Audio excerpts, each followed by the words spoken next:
예, 안녕하십니까, 여러분의 백만장자입니다. 예, 하트하트. 예, 사랑합니다, 여러분. 예. 이 날씨를 보니까 오늘하고 이번 주, 길어봐야 다음 주 월요일 정도만 날이 조금 덥고, 이제 여름도 한풀 꺾이는 것 같습니다, 여러분. 여름이 한풀 꺾인다는 것은 이제 가을이 오고 올해도 다 갔다는 거죠. 예, 생각보다 영원할 것 같은 여름도 이제 꺾이고 있습니다, 여러분. 저는 여러분들께서도 다 아시는 것처럼 삼성전자를 장기 투자하자. 예, 삼성전자를 장기 투자하고, 만약에 다른 쪽에 좀 투자를 하더라도, 예, ETF나 이런 거를 제가 이제 추천하는 ETF는 다들 아시겠지만, 나스닥 100이라든지, 필라델피아 반도체 지수 추종하는 그런 ETF, 우리 한국에도 있어요. 이게 있는데, 저는 이제 피해야 할, 사지 말아야 될, 이제 요 부분에 대해서 제가 오늘 여러분들에게 명쾌하게, 시원하게 한번 정리를 좀 해드릴게요. 그리고 여러분들께서 제가 일단 기본적인 마인드는 이런 겁니다. 여러분께서 투자를 하실 때는 1등 기업, 예, 투명한 기업, 이런데, 그리고 항상 나는 몇 년 하고 고점에서 팔아야지, 그거 안 됩니다, 여러분. 고점에서 누가 못 팔아요. 그래서 왜 투명하고 1등 기업에 지속적으로, 예, 지속적으로 성장하고 상승할 수밖에 없는 기업에 왜 투자해? 지금 여기 지금 여러분 보시는 이게 바로 필라델피아 반도체 지수거든요.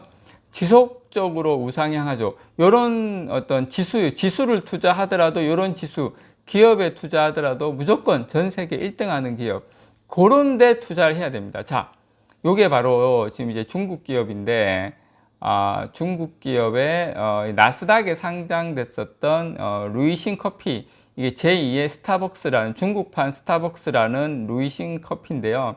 회계 부정 충격으로 어마어마하게 여기서는 16 하루 만에 이렇게 16% 하락, 이렇게 해가지고 예전에 떴었던 내용인데, 이게 루이싱 커피가 여러 가지 이제 회계 부정 이런 걸로 해가지고 주가가 이제 폭락을 하고, 충격적인, 시장에서는 충격적인 회계 부정 사건을 일으킨 루이싱 커피에 대해서 이렇게 쭉쭉쭉 열어 가지고 이렇게 나오는데요. 그래서 저는 여러분, 근데 이 루이싱 커피 미국 나스닥만의 문제가 아니에요. 자, 우리나라 같은 경우에 한번 볼까요? 자, 중국 기업의 분식 회계 등으로 줄줄이 상장 폐지, 개미들 3,800억 피해. 말씀드린 루이싱 커피도 큰 손해를 많이 봤죠. 중국 기업 같은 경우에는 이 분식 회계라든지 이런 어떤 기업의 투명성, 물론 모든 중국의 기업이 다 그런 건 아니에요. 그렇지만 우리가 투자를 할 때 미국 나스닥에, 아니면 삼성전자 같은 초우량 아주 지속적으로 우상향하는 좋은 기업들이 많이 있는데, 굳이 중국 기업에 투자를 할 필요가 없다, 저는 그렇게 생각해요. 물론 중국 기업 안에서도 제가 조금 이따 말씀드리겠지만 차이나 전기차라든지 이렇게 성장성이 높은 부분이 있긴 하지만, 그 부분도 여러분 조심해야 될 게, 예, 말씀드린 중국 기업 같은 경우에는 이런 리스크를 안고 갈 필요가 없다. 그리고 제가 조금 있다가 더 중요한 거, 예, 그것보다도 더 중요한 것은 10년, 20년 장기 투자를 하는데 의문이 없어야 되는데, 중국 같은 경우에는, 예, 장기 투자하는데 상당한 리스크가 있다. 여러분 투자할 때, 자, 심천지수 10년 차트 제가 한번 지금부터 보여드리도록 하겠습니다. 자, 아까 전에 제가 보여드린 필라델피아 반도체 지수는 꾸준히, 그것도 10년 차트거든요. 꾸준히 우상향했지만 심천지수 10년 차트는 어떻습니까? 예, 지금은 우상향해요. 최근 한 2년 동안은 우상향했지만, 예, 어떻습니까? 그 전에, 예, 빨간색 구간에 들어가셨던 분들은 큰 폭의 손실을 발생을 했죠. 이게 뭐냐면, 예, 결국 기업이 어떻습니까? 예, 신뢰할 수 있는 이런 기업, 어떤 시장이 마련된 시장과 그렇지 않은 시장의 차이점이라고 저는 생각을 합니다. 물론 최근에 중국 차이나 전기차라든지 최근에 중국 쪽의 ETF나 기업들의 실적이 좋아요. 왜? 최근 2년간 심천지수 차트, 10년 차트를 보면 계속 상승 구간에 있었죠. 예, 그렇기 때문에 수익이 낮지만 이 빨간색 구간에 들어가면 모든 ETF든 중국의 개별 종목이든 엄청난 하락의 큰 폭의 손실 구간이 들어갈 수가 있다라는 거, 그걸 여러분들께서 조심을 해야 돼요. 그래서 중국 기업은 우리가 아직까지는, 물론 모든 기업이 다 그런 건 아니지만 아직까지는 우리가 좀 투자에 있어 조심할 필요가 있다. 그러면 저는 이거 중국 심천지수 보니까 저는 고점에 사서 지금보다 이제 고점 돼서 팔게요. 근데 여러분, 주식 시장이 부동산 시장이나 이런 데보다 수익을 내기가 힘든 게 뭐냐면, 하락을 하면 우리가 생각하는 것보다 많이 하락을 하고 수익 내기가 힘들 수가 있어요.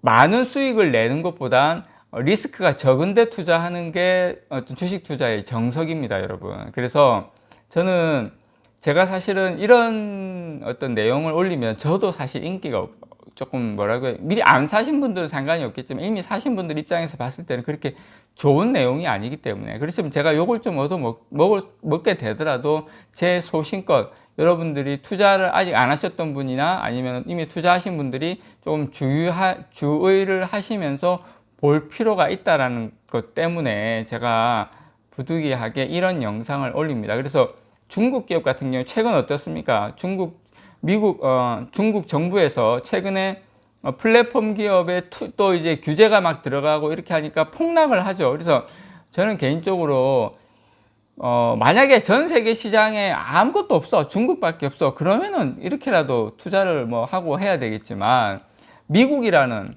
어마어마하게 좋은, 기업도 상당히, 물론 미국 기업이라고 해서 100% 투명하다 이렇게는 말씀드릴 수는 없지만 그래도 상대적으로 엄청나게 좋은 시장이 있는데, 나스닥 100, 필라델피아 반도체, 이런 훨씬 더 안전하고 좋은 시장이 있는데 굳이 중국을 저는 투자할 이유는 없다, 개인적으로 그렇게 생각을 합니다. 여러 가지 여러분께서 보시는 이런 회계 부정이라든지 분식 회계라든지 이런 투명성, 우리가 인간관계에서도 어떻습니까? 서로 신뢰관계가 깨지면 힘들어지잖아요.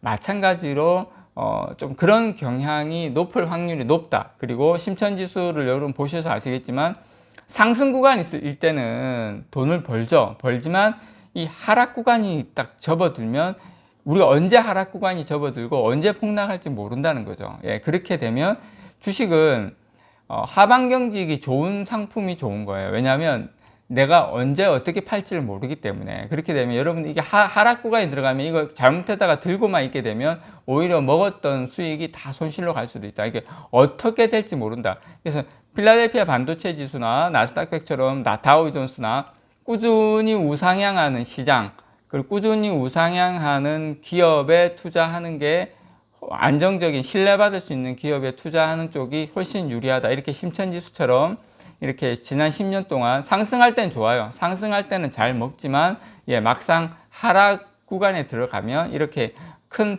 폭의 폭락을 겪을 수 있는, 그리고 기업 개개인들도 보면 수익이 많이 났다 이렇게 하는데, 지금 밸류에이션도 차이나 전기차 같은 경우에 상당히 높고요. 근데 이 밸류에이션이 높은 거는 그나마 괜찮은데 이걸 우리가 100% 신뢰할 수 있냐, 이 부분에 있어서는 저는 물론 이렇게 문제는 없겠지만 그래도 여러 가지 정황상 지금까지의 어떤 중국 기업들의 상황을 보면 그런 어떤 우리가 걱정해야 될 부분이 있을 확률이 그래도 좀 있다. 저는 그렇게 생각을 해서요. 좀 신중하게 투자를 해야 된다. 그리고 저는 부동산도 마찬가지지만 여러분들께서 투자를 할 때 최고의 기업이 있는데, 전 세계 최고 기업이 있는데, 저는 ASML 예를 들어서 나스닥 100, 필라델피아 반도체, 최고의 어떤 기업이나 최고의 ETF에 여러분께서 투자하시기를 바래요. 수익률이 중요한 게 아니에요. 수익률 조금 차이 나봐야 수익률 차이도 안 나요. 그렇게 해서 여러분들께서 가능하면 투자는 1등 기업, 투명한 기업에 장기 투자하고 그렇게 해야 된다. 10년, 20년 장기 투자할 때 의문이 없는 쪽에 투자를 해야 된다는 거 다시 한번 여러분들께 말씀드립니다. 이상 여러분의 백만장자였습니다. 사랑합니다, 여러분.